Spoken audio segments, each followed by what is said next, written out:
Here we are, How to Quit Your Job and Travel the World Part 2.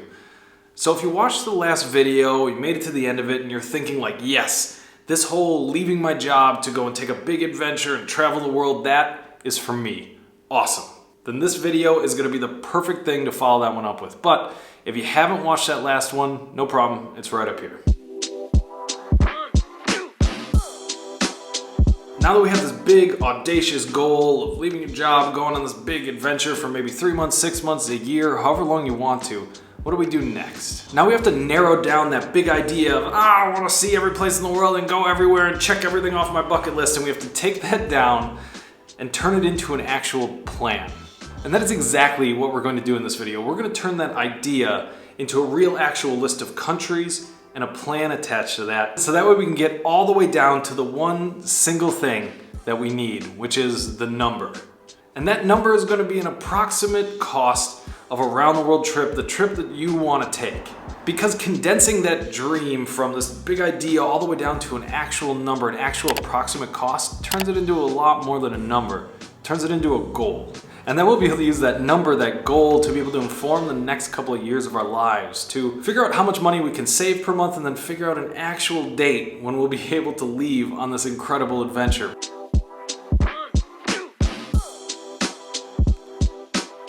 But without that number, this thing is just gonna stay a dream forever.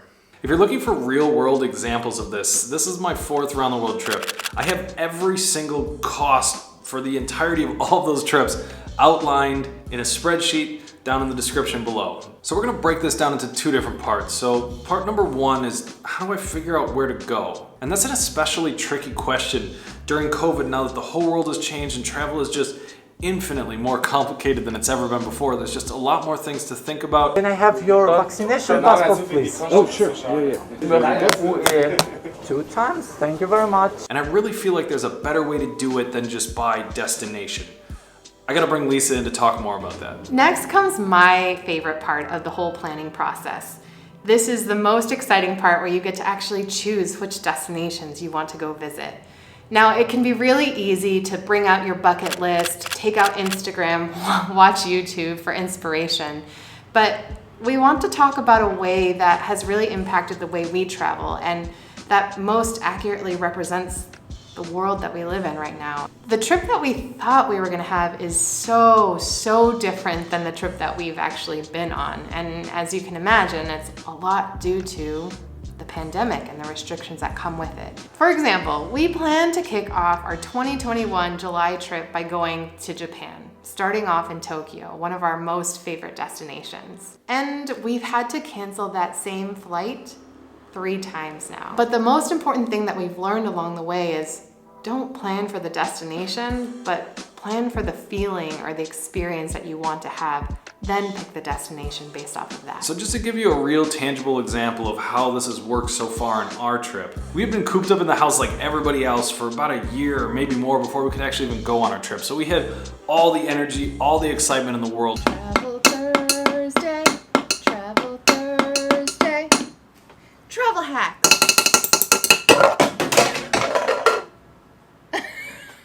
This phase of the trip, this first thing that we were going to do, we wanted something high energy. We wanted to explore big cities, go to museums, just really kind of be overwhelmed by the whole travel experience. And the first places that came to mind for this were a Rome, a Paris, a Singapore, Bangkok, or Tokyo. So we took that list of all these places that we thought would match the type of feeling that we wanted, and we narrowed it down to the places that were actually open, which for us was Rome, and that's exactly where we started the trip.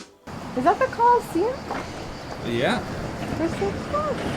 I didn't realize we were staying that close.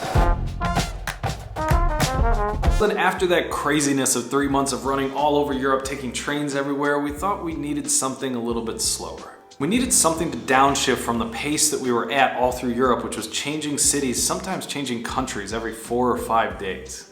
Interlaken to Spitz, Spitz to Visp, Visp to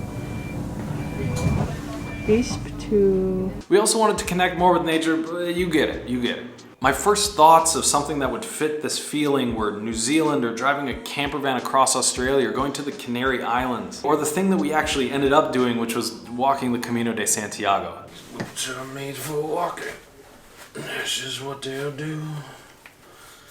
Sunny days, boots are gonna walk over Spain stuff. That ended up being perfect and exactly what we needed at that time.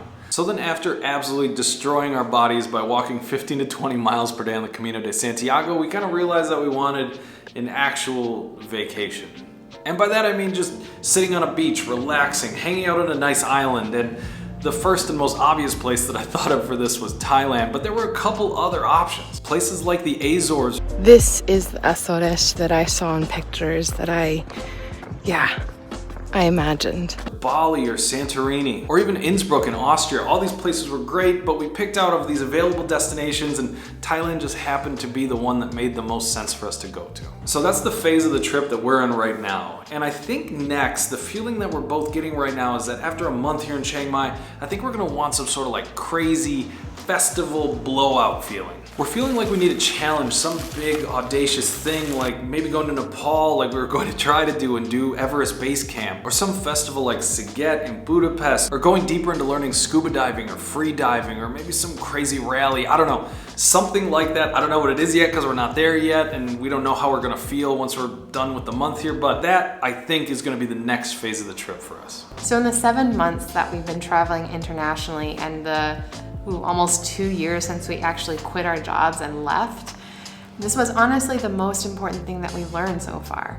There have been countless times where we've tried to force a trip into happening, hoping and planning, only to be left disappointed, not realizing that the answers oftentimes lay right in front of us. For example, just a couple of weeks ago, we went all the way back to Bangkok just to try to get to Nepal, realizing we couldn't get to Nepal really that easily.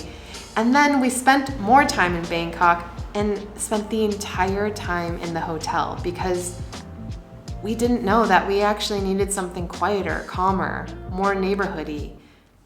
Chiang Mai. We did it.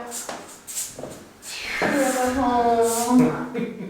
Okay, so now that we know how to think about this, here's exactly what you should do to turn this idea of I want to see the whole world down to a list of destinations that will match the type of feeling that you want to have on this trip. So first of all, think about where you are in your life right now. Are you feeling like you need a break? Or are you feeling like you need more excitement or more adventure?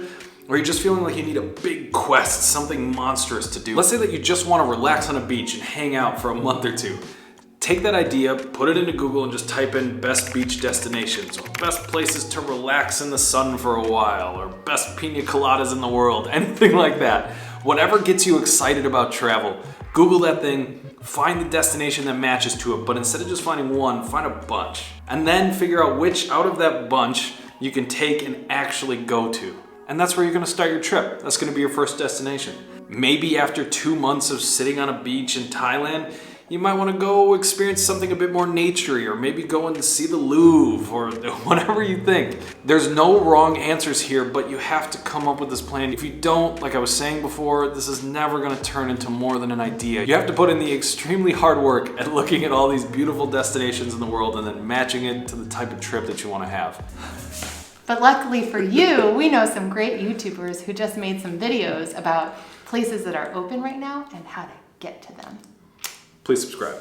And that leads us right into part 2, which is taking that list of countries. We're gonna write it all down and then we're gonna figure out how much all of it is gonna cost. This is the one where we're gonna turn that idea and that list of countries in the order roughly that you wanna go to them, and we're gonna actually turn that into an approximation of how much a trip like this costs. Just to reiterate that point, we are not going for exact costs. You can go as deep on this step as you want. You can spend hours and hours figuring out how much exactly the bus pass in Europe costs, or how much it would cost to fly there exactly at the time that you want to go, but you don't have to.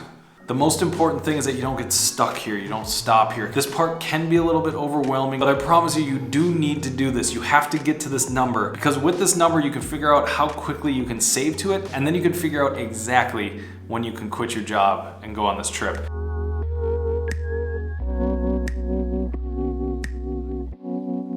Do you remember that spreadsheet that we were talking about earlier on in the video that's down in the description? Here's my spreadsheet from my last trip that I went on. I made that specifically to be able to solve this exact problem as quickly and efficiently as possible. I've used this for my prior 3 round the world trips, and so far it's been pretty accurate. We were just under 14,000 when we got home. Again, there are some examples in there of trips that I've been on before with exact costs, so if you want to use it to have a place to start, feel free. Here I am talking about spreadsheets again. So as you're looking at these spreadsheets, you're probably going to notice that some of the flight costs and hotel costs are zero. You might be wondering, like, how is that possible? How does that happen? How is he flying for free? How is he staying at hotels for free? This is a really good question. We actually have an entire Skillshare course devoted to this exact topic. And we've used this to gain access to millions, literal millions of frequent flyer miles and hotel points. And that has offset about $6,000 of the cost of this trip for us already, and we're only about halfway through. There's also tons of other amazing courses on Skillshare. It taught us how to use this camera that we're using. It taught us how to use Final Cut Pro, which is software that we use to edit the videos that are on. There's so many useful courses on there, and for the first 1,000 people that click the link down in the description below, you'll be able to get 1 month free on Skillshare. And that's plenty of time to watch our course and to be able to learn anything else that you want to learn on Skillshare. Again, link is in the description down below. Check that out. I have a whole video of how to use this thing in depth that I'm going to put right here, but I'll just go over it in just 30 seconds right now. Ooh, timer. Boop. So let's say that you wanted to start your trip off in Rome. Great, just put that in the destination column on the left. So then the next thing is to figure out how much it costs roughly to fly there. Just take the month that you want to go there. It doesn't really matter. You can use Google Flights for this or whatever your favorite thing is to book flights. The next thing is the accommodation tab. Just go into booking.com or Airbnb or Agoda if you're going to Southeast Asia. Type in the city, type in for a couple days, and it'll give you a rough idea of the types of accommodations and how much they cost. Now this next one, this third one, is the most nebulous. This one is approximately how much does it cost to do everything else there in a day, like use the public transportation or eat out at a restaurant or maybe at a grocery store. And for this, I just like to kind of throw in a number that feels right. Or if you're more of a researcher like I am, just Google how much does it cost to travel to Rome. And then you'll be able to find approximate daily costs that'll fit the type of trip you want to have. And this last one is long-term costs. So this is anything that's split up over the whole time that you're there. For example, us here in Chiang Mai, we rented a motorbike the entirety of the time that we were here. That wasn't just a one-day cost, that was a cost that was split out over the whole time we were there. So we put in the full amount there, and then the spreadsheet automatically splits it out for us. If you have a clear idea of where you want to go, filling out this whole spreadsheet and getting a budget together, it'll take you maybe half an hour to an hour total, and it's a lot of fun, right? Yeah. Right? Spreadsheets are fun. Spreadsheets are fun. It's not that the Spreadsheets are fun. The spreadsheet's not fun. It's the looking up the destinations and figuring out how much things cost. That's true. The spreadsheet is not fun, but the spreadsheet allows you to actually be able to go and do all these cool things. Love you. And that's a lot of fun. Okay, that is it for the laptop-y stuff. Hopefully at this point in the video, you will have a very roughly clear idea of how much the trip that you want to go on will cost. Let me just quick break down my previous 3 trips and tell you how much they cost. So on my first trip, it was just me as a solo backpacker. I was doing everything as cheaply as I possibly could. As you can see here, I have a dorm room that I'm staying in. I have all 3 beds just to myself right there. And for this, for traveling exactly 365 days on the nose, I spent just over $18,000. The next trip was a big group of friends. There was 6 of us who had all left our jobs or what we were doing at the time to take a big trip together. We stayed at a combination of nice but budget hotels and then some hostels, but it was definitely an upgrade from my first solo trip. We were gone for 7 months total, and it cost just over $14,000 per person. Now, as far as the trip that we're actually on right now, We call this one the happy wife, happy life trip. yeah, we're spending a little bit more than on the previous trips. But our plan was to travel together for 1 year total, doing all sorts of amazing things, and so far it's just been incredible. We're staying mostly at budget hotels, we're eating out pretty much every single day here in Thailand, but we were also able to save up a lot more than in our previous trips. Both of us are a little further on in our careers, and we had more time to save. So we got to spend a little bit more on experiences, but still, even with our kind of audacious plan to go to 30-some countries, changing cities every couple of days and traveling for a full year together, it's gonna cost us $35,000 for this whole thing, and we're probably gonna be gone for more than a year. So at this point in the video, you should have a pretty clear idea of exactly the places that you want to go to and roughly how long you want to spend in each of them. So excited. It is exciting. And then put all of those places in the spreadsheet and then fill out approximately how much you think it'll cost for the type of trip that you want to have. And then, by now, you should have a goal. You should have the number. You have to give yourself a little bit of a pat on the back because this is actually one of the most challenging parts, taking a dream and making it into a plan. Now in the next video, and probably what's on your mind right now, we are going to talk all about the money, and we're going to try to be as transparent as we possibly can with this. We're going to talk about all the tips, all the tricks, all the side hustles, asterisk without giving away too much financial advice because that's not what we do for a job, so yeah. We're definitely not going to give away financial advice, but we are going to tell you everything that we possibly can about our journey of going from $0 saved up for this trip to $35,000. And I think that one of the really important topics that we're going to talk about in this next video that I'm really excited about is the sacrifices that you need to make. Now, if you're still here in this video, you're obviously really excited about this topic, you're obviously really into this, and that's awesome.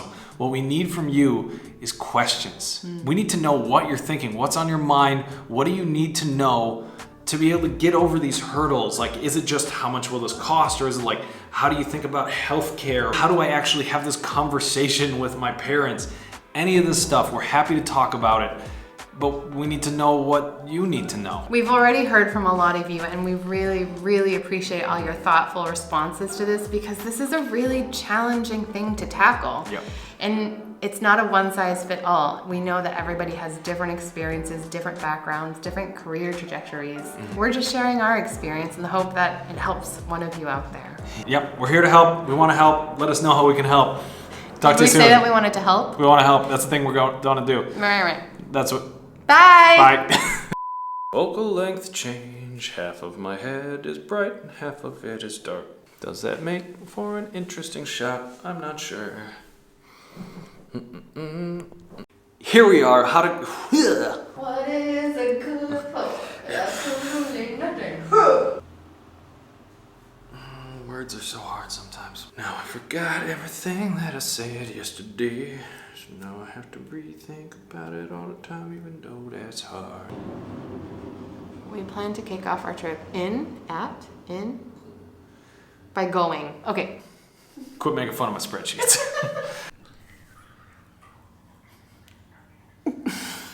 It's just tea, guys. It's just tea. 24, 25, Dang it. 26, Dang it. 27, 28. I almost made it. Hi, kitty. What do you got to tell us? So many things to say.